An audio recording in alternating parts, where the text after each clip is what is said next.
Hello students, मैं सर्वेश्वर। आज आपको ऐसा चीज बताने जा रहा हूँ जो हमारे कॉम्पिटिटिव एग्जाम में बहुत बार पूछा जाता है। बहुत बार कई टाइप में पूछा जाता है, कई बार उसको उल्टा सीधा करके पूछा जाता है। सेम ही स्टेटमेंट होता है। आज हम ऐसे स्टेटमेंट के बारे में बात करेंगे, वो मैट्रिक्स और डिटरमिनेंट से ही रिलेटेड रहेगा। ऐसे डिटरमिनेंट मैट्रिक्स के बारे में बात करेंगे। अगर कोई मैट्रिक्स दिया है ये एंड मैट्रिक्स बी दिया है, कोई मैट्रिक्स ए दिया है और मैट्रिक्स बी दिया है, अगर इसका प्रोडक्ट करें तो उसके इक्वल टू जीरो आता है। जीरो मैट्रिक्स यानी कि नल मैट्रिक्स आता है। ये कब कब पॉसिबल है, इसके बारे में चर्चा करेंगे आज हम। ये कब कब ये null matrix of A and matrix of B का प्रोडक्ट करने पे वो जीरो कब कब होता है। अगर मैट्रिक्स ऑफ ए, पहला केस है, केस फर्स्ट, अगर matrix of A is equal to null matrix हो and matrix of B is equal to null matrix, यानी कि दोनों मैट्रिसेस अगर नल मैट्रिसेस होंगी तो ये क्या होगा, उसका प्रोडक्ट क्या होगा, जीरो होगा। यानी कि अगर मान लिया जाए कोई 2x2 का कोई मैट्रिक्स है, इसको मान लो मैट्रिक्स ऑफ ए, एक और है बी, इसको मान लो मैट्रिक्स ऑफ बी। अगर इसका प्रोडक्ट करने पे, अगर इसका प्रोडक्ट करें तो सेम ही मैट्रिक्स आएंगे, यानी कि नल मैट्रिक्स ही आएगा। दूसरा केस क्या है, दूसरा केस क्या कहता है, केस सेकंड क्या कहता है,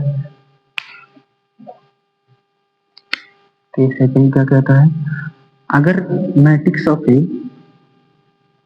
is not equal to null matrix but matrix of B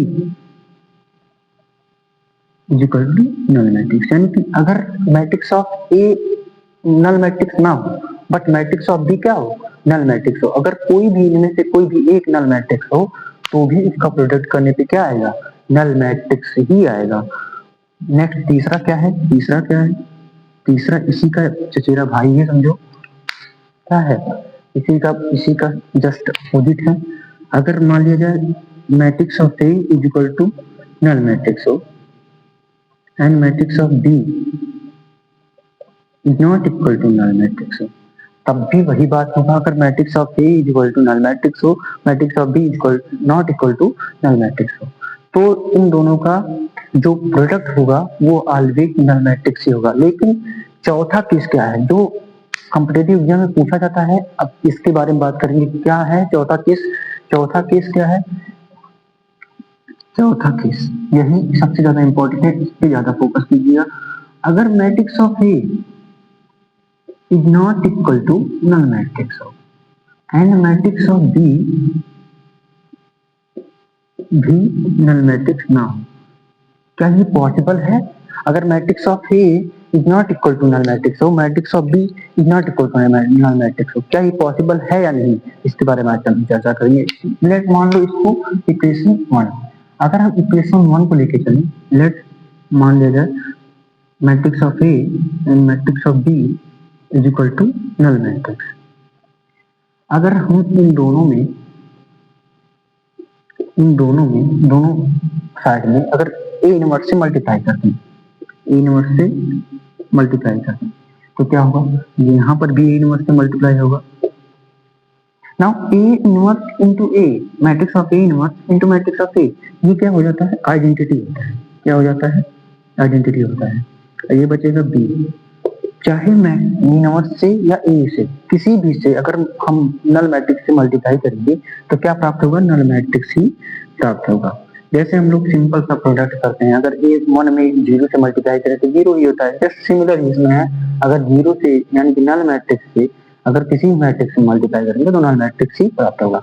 now अगर inverse of A, sorry identity matrix से अगर किसी भी मैट्रिक्स में एक चीज और, ये स्क्वायर मैट्रिक्स ही होता है। कौन सा मैट्रिक्स होता है, ये हमेशा स्क्वायर मैट्रिक्स, हम स्क्वायर मैट्रिक्स की बात कर रहे हैं, जरूरी नहीं है स्क्वायर मैट्रिक्स, लेकिन हम केवल और केवल किसकी बात कर रहे हैं, स्क्वायर मैट्रिक्स की बात कर रहे हैं। नाउ अगर identity of matrix and B matrix में मल्टीप्लाई करेंगे तो वही मैट्रिक्स मुझे पुनः प्राप्त हो जाएगा। यानी कि हमारा कहने का क्या मतलब है, अब देखो अगर हम ए इनवर्स में ए मैट्रिक्स ऑफ ए और मैट्रिक्स ऑफ बी से मल्टीप्लाई कर रहे हैं तो हमें क्या निकल के आ रहा है, matrix of P is equal to null matrix होना ही चाहिए, यानी कि ये तभी पॉसिबल है जब इसका इनवर्स एग्जिस्ट ना करे, ये तभी पॉसिबल है।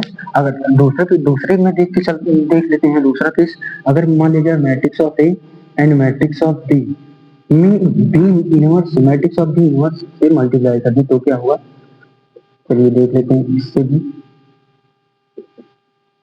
तो इसमें क्या हो जाएगा, मैट्रिक्स ऑफ ए क्या हो जाएगा, नल मैट्रिक्स हो जाएगा। यानी कि ये तभी पॉसिबल है जब matrix of A and matrix of B का इनवर्स एग्जिस्ट ना करता हो। कहने का मतलब क्या है, ये तभी पॉसिबल है जब ये matrix of A and matrix of B का डिटरमिनेंट जीरो। कहने का क्या मतलब है, matrix of A is equal to matrix of B and का डिटरमिनेंट है, तो इसका जो डिटरमिनेंट हो मैट्रिक्स ऑफ ए और मैट्रिक्स ऑफ बी का डिटरमिनेंट क्या हो, हमेशा अगर जीरो आता है तो हम कह सकते हैं ये पॉसिबल है। यानी कि तभी ये पॉसिबल है, ये केस तभी पॉसिबल होगा जब matrix of A and matrix of B का इनवर्स एग्जिस्ट ना करता हो, तभी ये पॉसिबल होगा। या फिर ये कह सकते हैं matrix of A and matrix of B अगर उसका डिटरमिनेंट जीरो आता है, कहने का मतलब है matrix of A and matrix of B क्या हो, सिंगुलर मैट्रिक्स हो, तभी ये पॉसिबल हो सकता है, वरना ये पॉसिबल नहीं होगा। अगर आप लोगों को वीडियो अच्छा लगा हो और ये चीज समझ में आया हो तो प्लीज लाइक और सब्सक्राइब जरूर कीजिएगा। अगर ना समझ में आया हो तो आप कमेंट करके मेरे पास पूछ लीजिएगा, मैं बकायदा इसको आपको एक्सप्लेन करके बता दूंगा।